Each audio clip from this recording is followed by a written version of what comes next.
지난달 6일 포항을 덮친 11호 태풍 흰남노. 거세게 쏟아지는 기록적인 폭우로 도시 전체는 불과 몇 시간 만에 물바다로 변해버렸습니다. 하천이 범람하고 인근 아파트까지 물이 들어차기 시작했는데요. 단 10분 만에 물에 잠긴 아파트 주차장. 순식간에 차오른 물로 사망 7명, 부상 2명의 안타까운 인명피해까지 불러왔는데 주민들은 아직도 그때의 충격에서 헤어나오지 못하고 있습니다. 충격, 정말 충격입니다. 아우, 무섭죠. 몇 분 사이에 막 바람에 막 비에 막 쏟아지는데. 저기 냉장고고 뭐 여기 안에 있는 침대고 싹 나갔으니까 뭐 좀 살릴라고 했으면 아마 죽었을 거예요. 또한 국가 기간 산업시설인 포항제철소가 침수되며 전공정 가동이 중단되기도 했는데요. 이는 포항제철소 설립 이후 49년 만에 처음 있는 초유의 사태. 피해를 최소화하기 위해 복구에 총력을 기울이는 상황. 뿐만 아니라 주민들의 생계와 함께 무너져버린 건물 더미들까지. 포항은 아직 태풍이 남긴 상처에서 헤어나오지 못하고 있는데 포항 침수 피해 그 원인은 무엇인지 알아봅니다.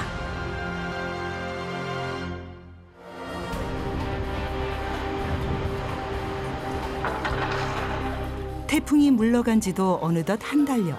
도시 곳곳에서는 여전히 복구 작업이 한창입니다. 침수 피해를 입은 대형마트는 물론 주변 상가들도 여전히 영업이 불가능한 상태. 가게 내부 시설물까지 송두리째 쓸려간 곳이 많습니다. 그러니까 그래. 이만이 높은데 2층이라도. 왜? 이만 좋았잖아. 물이 이만 좋았어. 물이. 더 위에 있는데도 물이 이만치 차가지고 사람 살려달라고 난리를 치고 저 식당 아줌마가 못 나와가지고 자다가 사람 살려달라고 소리 지르고 여기서 저기로 막 끌어올리고 이랬다. 아, 지금 엉망이에요, 지금 뭐 다 침수돼가지고 엉망이에요, 지금 삽니다, 지금. 이게 안 돼요. 제가 세탁기도 전부 다 침수돼놨더니만 에서 하려니까 에서가 안 되고 뻘이 너무 많아가 에서가 안 되고 그랬거든요. 물에 잠긴 가전들은 더 이상 쓸 수 없는 고물이 됐고 곳곳엔 쓰레기 더미가 넘쳐납니다. 유독 이번 태풍 피해가 컸던 이유가 있다고 주장하는 주민들. 이런 일이 전에도 있었어요? 없었어요. 없었어요, 처음에요. 그건 냉천이죠. 냉천. 냉천이 넘었어요. 저기 물을 크게 내려갈 수 있도록 안 팠잖아요. 그 밑을 좀 해서 그런 태풍 대비를 했어야 되는데 그런 걸 안 했죠. 안타까운 목숨까지 앗아간 이번 침수 피해. 태풍 흰남노의 여파로 물폭탄을 맞은 포항에서도 유독 피해가 컸던 장소들의 공통점. 바로 인근에 냉천이 흐르고 있다는 겁니다. 냉천역에는 우리가 여기서 한 50년 살았는데 평소에는 물이 이렇게 많지 않아요. 마른 하천이고 그런데 이게 주기적으로 한 5년에 한 번은 이 큰 물이 가더라고요. 그러다가 이번에 이 비가 온 거지. 주민들이 침수 피해의 원인으로 꼽는 냉천은 평소에 물이 말라있는 건천. 도대체 이런 건천에서 하천 범람이 일어난 이유는 무엇일까? 이날 포항 지역에 쏟아부은 비의 양은 실제로 500년 빈도의 강수량을 크게 웃도는 유례없는 수치였는데요. 흰남노가 기록적인 폭우를 몰고 온 건 사실이지만 포항이 또 이렇게 예상하지 못한 큰 피해를 입은 마당에 냉천 정비 사업에 대한 문제 제기를 하지 않을 수가 없습니다. 냉천은 포항시 남구 오천읍에서 발원해 영일만을 통해 동해로 빠져나가는 지방 하천. 포항시는 2012년부터 2019년까지 수풀로 덮여있던 하천변에 수백억 원의 예산을 들여 산책로와 자전거 도로 등을 조성하는 사업을 진행했는데요. 전국적으로 고향해강 정비 사업이라는 이름으로 지방 하천 정비를 한다. 이렇게 포항에도 역시 냉천에 이 사업을 시작하게 됐는데 2012년에 시작할 당시에도 치수의 기능보다는 수변공원으로 만드는 친수시설로 소위 명품 하천으로 만들자 이런 목적이 있었다고 봅니다. 태풍으로 인해 쓸려 내려가 지금은 자취를 감춘 시설물들. 2012년 정비 사업이 시작된 이후 냉천에는 폭우만 쏟아지면 수변 시설이 쓸려가고 다시 복구하는 일이 반복됐다는데요. 이번 태풍 흰남노로 인해 포항 지역의 누적 강수량은 378.7mm. 그런데 1998년 냉천 정비 사업 이전 흰남노보다 강한 태풍 예니가 왔을 당시 포항 지역 강수량은 516.4mm였습니다. 과연 냉천 정비 사업 이전엔 범람과 침수 피해가 없었을까? 여기 한 600mm가 왔었어요. 600mm. 그때는 아무 사고가 없었어요. 물이 그냥 내려갔죠. 저 다리 바닥에 꽉 차가 나갔지. 주민들의 주장은 과거엔 기록적 폭우에도 범람과 침수가 없었다는 것. 과연 냉천에 어떤 문제들이 있는 걸까요? 선생님 안녕하세요. 안녕하세요. 일단은 자연재해는 확실한 것 같고, 근데 이제 지금 이제 냉천이라는 데가 구조적인 면도 있으니까 그 원인에 대해서 한번 좀 가서 살펴보도록 하죠. 조금만 가면은 냉천교가 있거든요. 범람 수위가 한 1m 이상 되는 걸로 지금 알려져 있거든요. 그래서 저 길 건너 포스코고 그 침수돼서 흘러간 물이 깊이가 1m 이상 되면은 그거는 막을 수 있는 방법이 없습니다. 냉천이 범람하며 순식간에 불어난 물로 침수된 포항제철소. 실제로 냉천 인근에 자리 잡고 있는 아변 공장의 피해가 가장 컸습니다. 과연 냉천이 문제가 되는 이유는 무엇인지 냉천 하류에 위치한 냉천교부터 전문가와 함께 직접 살펴보기로 했는데요. 이쪽에 지금 여기 지금 여기 도로 자체가 사실 여기 이런데 도로가 있으면 안 될 것 같은데 우리가 이 교량을 전체 단면적으로 보지 않고 흐르는 물의 수직한 방향에다가 유속을 곱해서 그 유량을 재요. 그렇기 때문에 2단면적인데 이 단면적 자체를 여기 밑에 메운 거가 굉장히 줄이는 역할을 했기 때문에 이 통수 단면적 자체가 굉장히 줄어든 거죠. 그리고 또 다른 문제는 바로 높이가 낮은 냉천교 교각.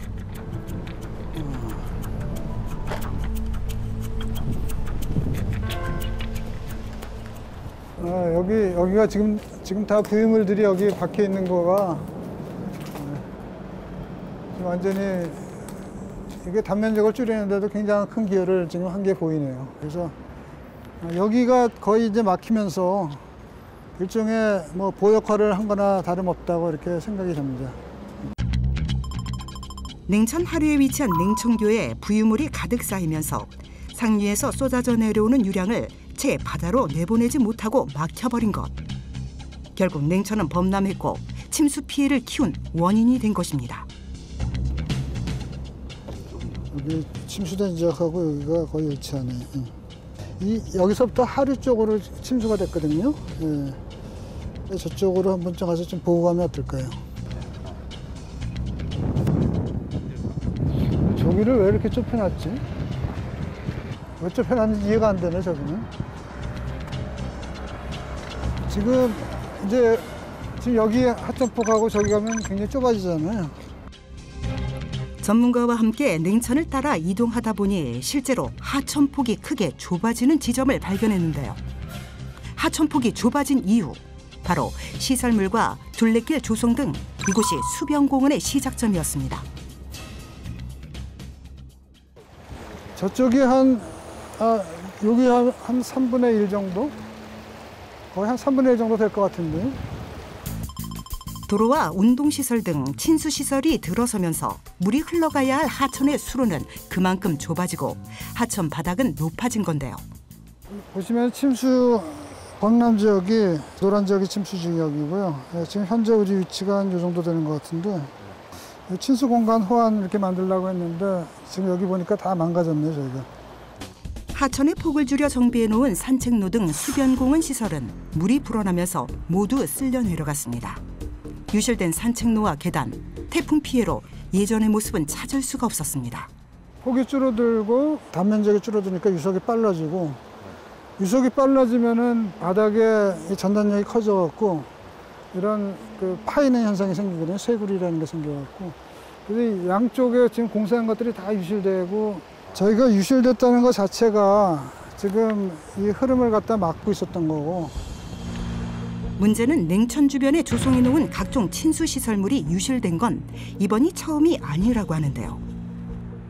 한 100mm쯤만 와도 이게 다 쓸어 내려가거든요. 100mm쯤만 와도 이 동네나 이런 데는 피해가 없지만 이 냉천 주변에 피해가 있는 거예요. 그러니까 한 100mm만 와도 피해가 있으니까 그걸 보강하고 계속 보강하면서 여태까지 그 사업을 한 거지. 태풍 콩레이, 차바 등 집중호우가 올 때마다 제방과 시설은 지속적으로 유실됐고 시설 복구와 정비 작업에 예산을 집중해온 것입니다. 그렇다면 냉천 상류 쪽에는 피해가 없었던 걸까? 냉천 상류에 다다르자 눈에 띄는 건물. 거센 물살에 집안이 쓸려 내려가 기울어진 모습입니다. 야, 여기 저 완전히, 야, 여기 상류에도 이렇게 피해가 많네요. 이제 폐허가 되어버린 건물로 생계마저 위협받는 상황. 노년의 꿈을 담은 보금자리도 빼앗겨버렸습니다. 이중으로 해놓은 패널이 다 날아가고 이제 기둥들도 해서 다시 세웠어요. 지금 이제 지붕 무너지지 말라고 다시 이 기둥들은 다시 세운 거라요. 이게 지금 처음 저기거든요. 이게요. 물이 내려가는 이런 현상 여기. 네, 여기 이렇게. 냉천 상류 지역임에도 엄청나게 쏟아지는 유량. 그때의 공포를 생각하면 지금도 아찔하다고 하는데요. 살아있는 것만 다행이지. 웃음밖에 당하는 게 아니고. 모든 것을 앗아간 건 한순간이었습니다. 이젠 텅 비어버린 보금자리. 후회하긴 늦지만 아쉬움이 큽니다. 물 관리를 좀 못했고 내가 볼 때는 물 관리가 그 태풍이 온다 하고 비가 많이 온다 했으면 좀 조절을 했어야 되는데 조절이 안 됐어요. 그때 그날 밤에도 제가 저녁에도 물이 안 내렸어요. 물을 가두고 있었어요. 그때부터 처음부터.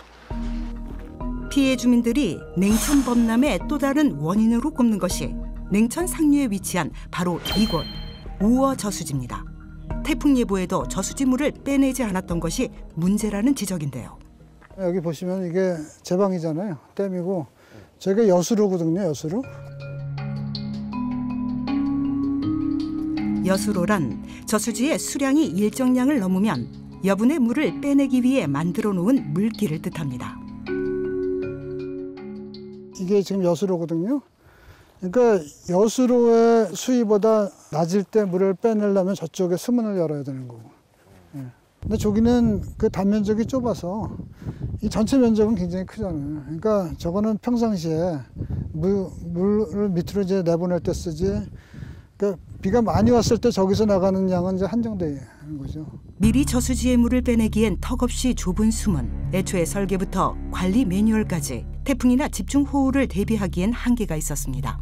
또한 저수율이 오르자 뒤늦게 수문을 열어 방류량을 늘린 건 역시 피해를 키운 요인이라는 것이죠. 냉천 전체 상류부터 하류까지 쭉 보니까 전체적으로 피해를 다 입었거든요. 사실은 제일 중요한 거는 인명피해라든가 재산피해가 나는 그런 것들을 막는 게 더 중요하잖아요. 그래서 하천이라는 거는 기본적으로 그 유량을 갖다가 뺄 수 있도록 설계를 하는 게 가장 중요한 역할이고, 그게 해결된 다음에 수변공간에 대한 것들이 고려가 돼야 되겠죠.